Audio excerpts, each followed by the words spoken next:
Hi guys, it's really windy down here at the beach, so forgive the sound noise. I've come down with one of my friends, one of my best friends, Andy, to do a bit of mackerel fishing. And we've been here just a couple of minutes so far. Fingers crossed, we'll be able to bring in some mackerel to bring home for the freezers. My already burgeoning freezers. Yeah, the mackerel, they come in, we still need to cast a fair way, but they come in fairly close. And we're using feathers for bait.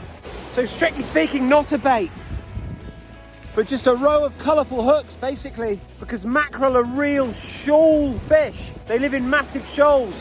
And as a true shoal fish and a shoal predator, they don't have time to be picky about their food. If there's anything they see anywhere near them, they're gonna have it, because if they're picky about it, they'll miss out on dinner. So yeah, basically mackerel fishing using feathers off the beach like this, it's as simple as just casting in and then reeling in. It's that simple, over and over again.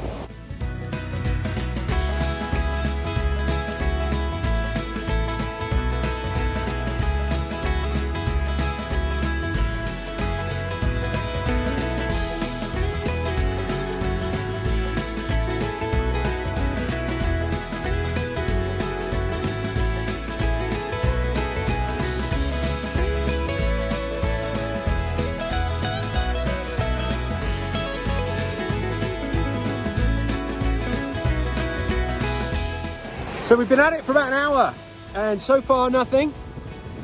One of the things of mackerel fishing off a beach, it doesn't matter how far you cast, it doesn't matter what tackle you're using. One thing you don't have control of is where the fish are. And if the fish aren't coming in close enough to the shore for you to cast, you're not going to hit them. It's as simple as that. We're about halfway through our session. We've got enough time to be here for 2 hours. Like I say, we're 1 hour in. So just a case of keeping our fingers crossed. You see on the end there, I don't know if you can see or not, but you use a run of line with anything between 4 and 6 hooks called feathers hanging off them.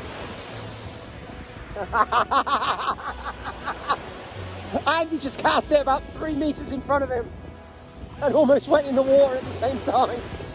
That one didn't go according to plan. But you can catch, if you're in a shoal, you'll literally fill those hooks and you'll bring 4, 5, 6 fish in at a time. And if you're not, you'll bring in 0. And that's just how it goes.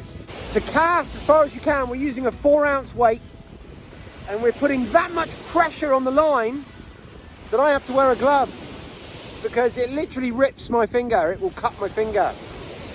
And he's not wearing a glove because he can't put that much power into it.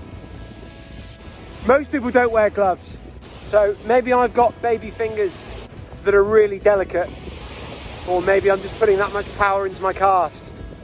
I think we can all tell ourselves stories as to which one of those it is.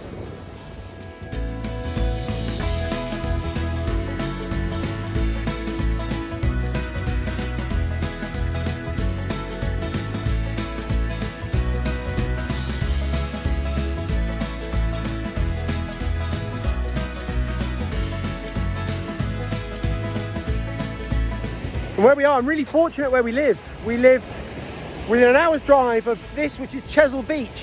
And it runs for, I'm not sure, but I think it's over 10 miles from the Bridport end in the west, all the way down to the island of Portland in the east. And it's a natural beach formed by longshore drift. It's basically a spit. And the further towards Portland you get, the bigger the stones get.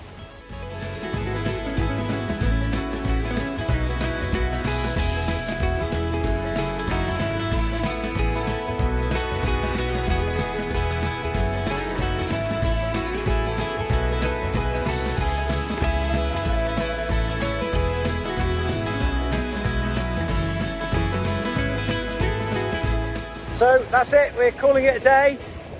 We blanked, not a single fish, second time in a row for me. Bit disappointing, but there's plenty of season left and we'll be back. Anyway, it was a nice chance for me to get out and do something a little bit different, take my mind off some of the things that are constantly filling it at the moment, and have a little bit of a break from everything. Been a thoroughly enjoyable afternoon. So I'm on my way home now, and a little bit, obviously, as I mentioned before, disappointed not to be bringing home any mackerel with us, but it happens as part of fishing. Any of you out there that are fishermen or fisherwomen will know you can never ever guarantee catching fish. So I'm desperately committed to going back and getting some fish for the freezer at some point this year, because I didn't get any last year. I can't remember the last time I ate mackerel. It's probably like, you know, a year and a half ago. And they are an abundant resource, a renewable resource, very sustainable resource. So we definitely want to get back, and we will be going back, and I'm determined at some point this season I'll be showing you a video of me with mackerel that I've caught, and we'll go through the processing and cooking and stuff of them. They're an amazing fish. I love them. I salt cure them, I cook them fresh, I eat them as sushi as well, straight on the beach. Just an amazing fish, but not today. So I'm gutted, really. I'm gutted for you guys that I can't show you some fish as part of this video, but anyway, it was nice to have you along with me as I tried my best. So thanks for watching, and if you're not already, make sure you subscribe to my channel, press that like button, leave me a comment down below, and I'll speak to you all really soon. Cheers.